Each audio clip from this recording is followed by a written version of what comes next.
Hello friends, तो आज हम देखते हैं गीता के अनोखे प्रश्न के अगले पार्ट की ओर, पार्ट नंबर 18।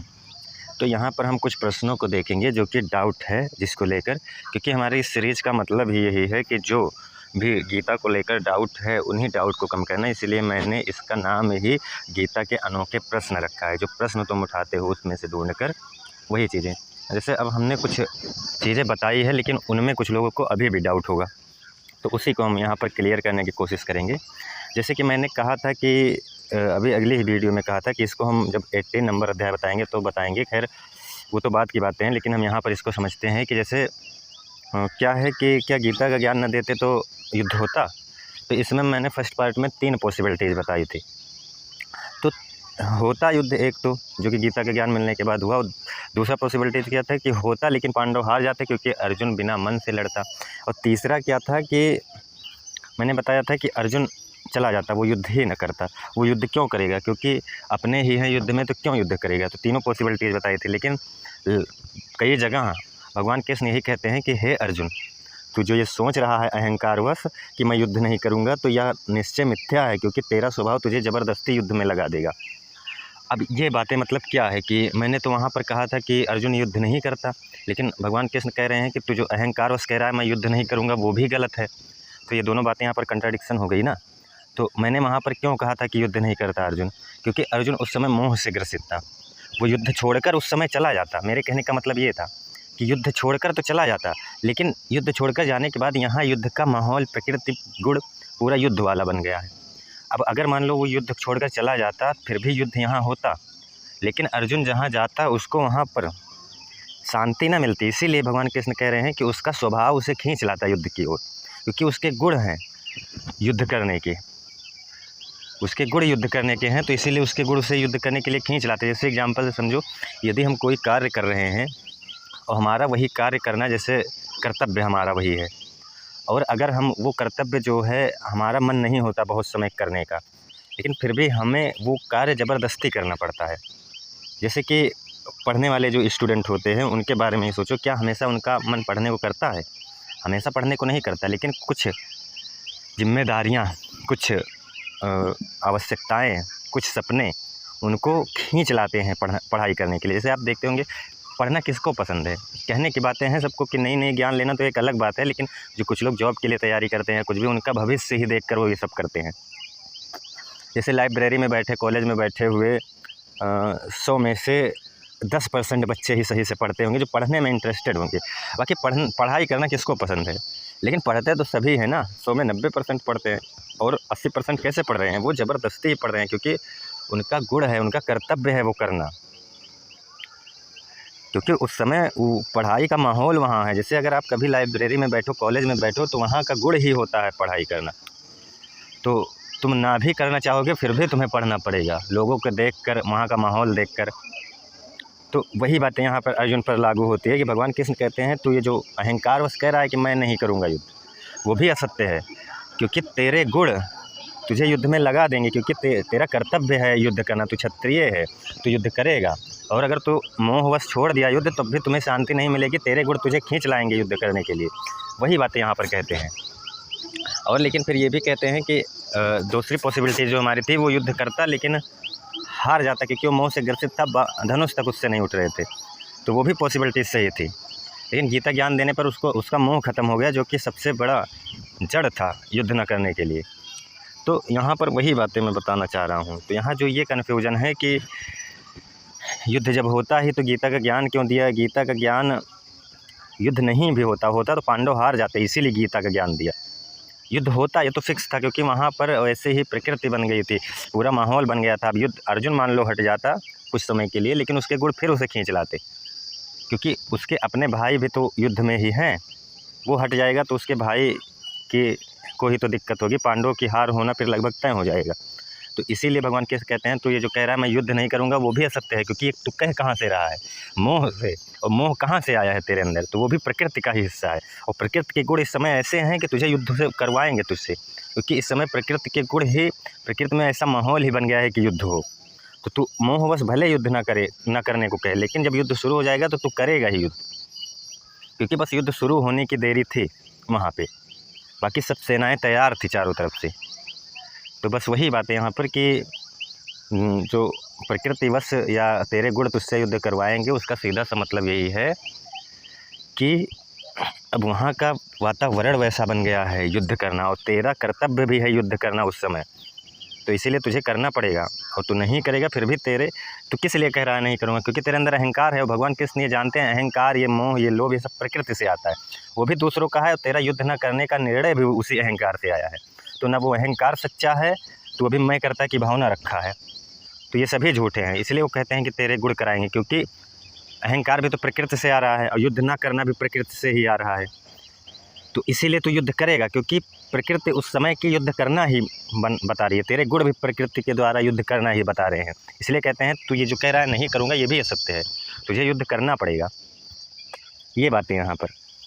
और जो कुछ क्वेश्चन थे कि वर्णशंकर जैसी बातें, तो उसको मैंने बता दिया था खैर, कि वर्णशंकर जैसी कोई बात ही नहीं थी। वो जो है अर्जुन को युद्ध न करना पड़े, इसीलिए वो तमाम तरह के तर्क दे रहा था। क्योंकि जब भगवान कृष्ण यही बता देते हैं कि ये जो 4 वर्ण हमने बनाए हैं, ये गुण और कर्म के अनुसार बनाए हैं, तो गुण और कर्म के अनुसार अब बना दिए, तो उसमें वर्णशंकर की बात ही गलत हो गई ना। अब कैसे, अब कौन सा वर्णशंकर, जब गुण और कर्म के आधार पर बन गया, तो वही बात है। वो डायरेक्ट नहीं वर्णशंकर वाली बात काटते, लेकिन इस श्लोक से वो कहते हैं जब गुण और कर्म के अनुसार बन गए, तो गुण और कर्म तो हमेशा बदलते रहते हैं लोगों के। जैसे गुण रहेंगे वैसे वो कर्म करेगा, और गुण कर्म का कोई निश्चित चीज़ नहीं। देखो भगवत गीता में एक बात ध्यान देना कि कंटिन्यूटी ही बताती है, हर चीज़ की कंटिन्यूटी है। यहाँ पे सब कंटिन्यूटी चल रही है, प्रकृति में सब कंटिन्यूटी ही है। नित्यता सिर्फ आत्मा, ब्रह्म, अवेयरनेस, सत्य, कृष्ण, इन जैसे शब्दों की है। बाकी प्रकृति के जितने भी शब्द हैं सबकी निरंतरता है। तो वही बातें वहाँ पर जाकर वो होती है कि गुण और कर्म के अनुसार मैंने बनाया, तो गुण कर्म हमेशा तुम्हारे मन की बदलती हुई स्थितियाँ हैं। तो यहाँ से फिर वर्णशंकर की बात ही गलत हो गई। और तीसरी बात, जो पितृ को श्राद्ध या ये सभी नहीं मिलेंगे, तो मतलब जो अर्जुन कहता है, तो उसको भी मैंने बताया था कि वहाँ पर फिर आत्मा की अमरता के बारे में बताते हैं भगवान कृष्ण, और कहते हैं ये सब प्रकृति की कंटिन्यूटी चल रही है, नित्यता कुछ भी नहीं है कि तेरे पितृ अभी भी कहीं बैठे हैं, उनको श्राद्ध नहीं मिलेगा तो ये वो। कुछ लोग यहाँ पर पितृ का मतलब समझाते हैं कि जो तुम्हारे संस्कार चलते चले आ रहे हैं पिछले, वो भी खैर सही है, लेकिन दोनों सही है। चाहे आप मन की स्थितियाँ ही ये सब होती हैं, अब मन की स्थितियाँ ही देखो, तो वो संस्कार जो चलते चले आ रहे हैं, तो अर्जुन कहता है वो सभी नष्ट हो जाएंगे अगर वर्णशंकर उत्पन्न हुआ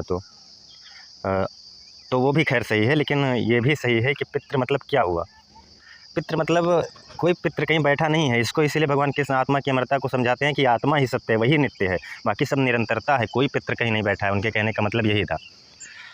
और उसके बाद फिर हाँ, जो ये आगे कुछ श्लोकों में फिर पितृयान, देवयान, ये सभी चीज़ें भगवान कृष्ण भी कहते हैं ना, तो लोग कहेंगे कि भगवान कृष्ण भी तो पितृ जैसे शब्दों का यूज कर रहे हैं। नहीं, तो एक बात यहाँ समझना है, यही बात तो हम समझाने के लिए वीडियो ही बनाए हैं कि जैसे देखो भगवान कृष्ण तो पितृयान या देवयान जैसे शब्दों का यूज करते हैं। जैसे 8 नंबर अध्याय में भी पिछले ही पार्ट में हमने बताया था कि जितनी भी पॉजिटिविटी होती है वो सभी तुमको ब्रह्म या सत्य की ओर ले जाती है, और जो नेगेटिव शब्द हैं वो आपको प्रकृति में उलझाए रखते हैं। तो ये पितृयान जो बताते हैं, या कृष्ण पक्ष जो बताते हैं, या दक्षिणायन के 6 महीनों का देवता बताते हैं, ये प्रकृति की ओर इंगित करता है। यहाँ तुमको समझना पड़ेगा कि जैसे कोई भी शब्द हो गया, गीता में 3 लेवल पर बात की जाती है। वैसे तो लेवल 2 ही हैं, लेकिन 3 लेवल की बात की जाती है। एक प्रकृति और एक वो आत्मा की बात की जाती है। आत्मा, उसको सत्य, ब्रह्म, अवेयरनेस, कुछ भी कहो, और दूसरा प्रकृति की बात की जाती है। प्रकृति मतलब क्या हुआ, प्रकृति का मतलब हुआ जो ये कंटिन्यूटी है। तो प्रकृति में जो कंटिन्यूटी है वही बातें यहाँ पर। तो 2 लेवल की बात ये हो गई। तो देखो जो प्रकृति है इसमें जितनी भी चीज़ें होंगी वो नित्य नहीं होंगी, वो निरंतर होंगी। इन बातों को याद रखना। अब प्रकृति में ही आपका बहुत सी चीज़ें आ जाती है, जितनी भी प्राकृतिक चीज़ें। अब गीता में वही प्रकृति को अलग अलग अध्याय में अलग अलग शब्दों से इंगित किया जाता है। जैसे ये तुम्हारा पितृयान या कृष्ण पक्ष या दक्षिणायन का 6 महीना, या आप यहीं पर मन, बुद्धि, अहंकार और पंचतत्वों से बना शरीर। उसके बाद जितने भी प्रकृति के गुण बताए जाते हैं, सत्वगुण, रजोगुण, तमोगुण।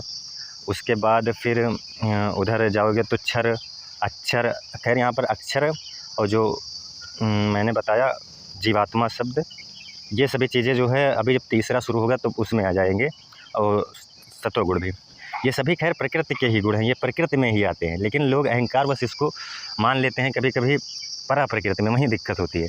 अब जैसे लेकिन पहले इन सब कुछ शब्दों को समझो, सत्वगुण, रजोगुण, तमोगुण, उसके बाद प्रकृति, और पुरुष तो मान लो उधर का हो गया, और ऐसे ही जितने भी शब्द हैं उसी में पितृयान तुम्हारा भी आ जाता है, वो भी प्रकृति का हिस्सा है। प्रकृति में जो है वो निरंतर है, वो नित्य नहीं है। इन बातों को याद रखना। अब इसी में तुम्हारा जो है तुम्हारे द्वारा बनाया गया देवता, राक्षस, असुरी प्रवृत्ति, देवीय प्रवृत्ति, ऐसे गीता में अलग अलग जगहों पर अलग अलग शब्द यूज किए जाते हैं। तो 2 ही लेवल हैं गीता के, एक प्रकृति है और एक पुरुष है, मतलब आत्मा, ब्रह्म, जो भी कह दो। तो प्रकृति में जो है वो निरंतर है। इन बातों को अगर याद रख लो तो आप गीता का हमेशा सही अर्थ निकालोगे कि जो प्रकृति में है वो निरंतर है, वो नित्य नहीं है। इसलिए जो पितृ की बात होती है, जो अर्जुन कहता है कि, तो कृष्ण वही समझाते हैं उनको कि ये जो तू कह रहा है, ये कोई तेरे पितृ अभी बैठे नहीं हैं वहाँ, वो निरंतरता चल रही है। इस बात को यहाँ समझना है।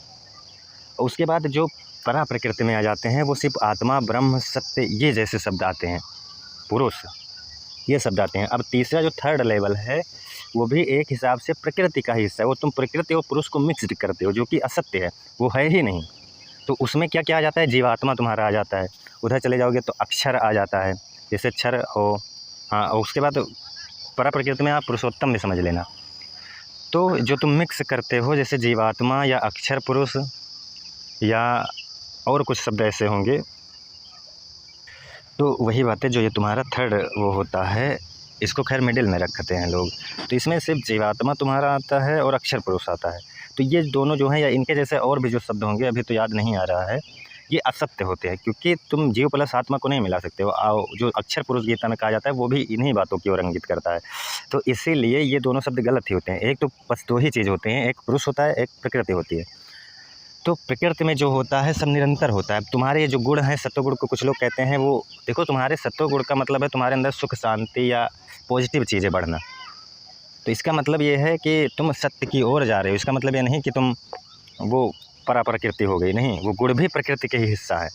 मतलब सब कुछ निरंतरता है, नित्यता सिर्फ आत्मा की है। तो ये जो पितृ जैसे शब्द का यूज अर्जुन करता है वहाँ पर फर्स्ट पार्ट में, वही कृष्ण भगवान उसको समझाते हैं कि तो किस पितृ को कह रहा है कि श्राद्ध नहीं मिलेगा, तो ये वो मतलब जो भी है, कुछ लोग इसको मनोवृत्तियों से समझाते हैं, लेकिन ऐसे ही तुम समझ लो नॉर्मली। तो वही कहते हैं कोई नित्य तुम्हारा पितृ अभी बैठा नहीं है जिसकी आत्मा इधर उधर हो रही है, तो अभी वही कर रहा है। प्रकृति में सब निरंतर है, और जो नित्य है वो ब्रह्म है, जिसको कोई वो नहीं है, वो सत्य है, आत्मा है, कृष्ण है, उस पर कोई दाग धब्बा या वो कभी अशांत नहीं होता। उसके बारे में फिर बहुत समझाते हैं, वो नित्य है, सर्वगता स्थारूढ़ है, अचल है, वो अकल्पनीय, अवर्णनीय है, ऐसे ऐसे शब्द से उसको समझाते हैं। तो बस 2 ही लेवल है, प्रकृति और दूसरा आत्मा। और प्रकृति में सब कुछ निरंतरता है और नित्यता सिर्फ आत्मा है बस। तो इस लेवल पर अर्थ निकालोगे तो आप सही अर्थ निकाल पाओगे। और जो तीसरा लेवल होता है वो असत्य होता है, उसको मानो ही मत। ये जीवात्मा, अक्षर पुरुष, ये जो है ज़बरदस्ती मिलाए गए शब्द हैं, इनका कोई मतलब ही नहीं है। जीव प्लस आत्मा कहाँ मिलेगी? अक्षर पुरुष क्या है कि वही तुम आत्मा को पार्ट पार्ट में कर रहे हो, यहाँ तक कि आत्मा अकाट्य है, आत्मा विकारी है, उसमें कोई विकार नहीं आता। वही सब कुछ है, उसके अंतर्गत ही सब कुछ है, वो सब में भी है, सबसे परे भी है। एक बात और समझ लेना, नहीं तो डाउट रहेगी कि मैंने ये मैं भूल गया बताने को कि जो ये देवयान, शुक्ल पक्ष या उत्तरायण का 6 महीने और देवता और सतोगुण, ये जो कुछ प्रवृत्तियाँ हैं, ये मैं भूल गया बताने को, ये भी प्रकृति का ही हिस्सा है। ये भले ही तुम्हें ये सत्य की ओर ले जाने के लिए प्रकृति का हिस्सा है, और जो ये रजोगुण और तमोगुण होता है तुम्हें प्रकृति में उलझाए रखने के लिए प्रकृति की प्रवृत्तियाँ हैं। तो यहाँ पर ये मत समझो कि ये जो मैंने नहीं बताया तो ये उत्तरायण का 6 महीना और ये शुक्ल पक्ष और ये देवयान ये परा प्रकृति नहीं है, ये भी प्रकृति की ही प्रवृत्तियाँ हैं, लेकिन ये तुम्हें सत्य की ओर ले जाने वाली प्रवृत्तियाँ। हाँ, तो ये बातें मतलब सब कुछ प्रकृति का ही हिस्सा है। परा प्रकृति सिर्फ एक ही है, वो वही आत्मा, सत्य, ब्रह्म, कृष्ण, शिव, जो भी नाम आप दे लो, परम चेतना, जो भी नाम आप दे लो, वही सिर्फ जो है परा प्रकृति है, वही नित्य है। बाकी ये सभी चीज़ें निरंतरता है, प्रकृति में हो रही सभी निरंतरता है। तो ये देवयान और ये सभी चीज़ें भी, चाहे वो देवता हो चाहे सत्वगुण हो, वो भी प्रकृति का ही हिस्सा है।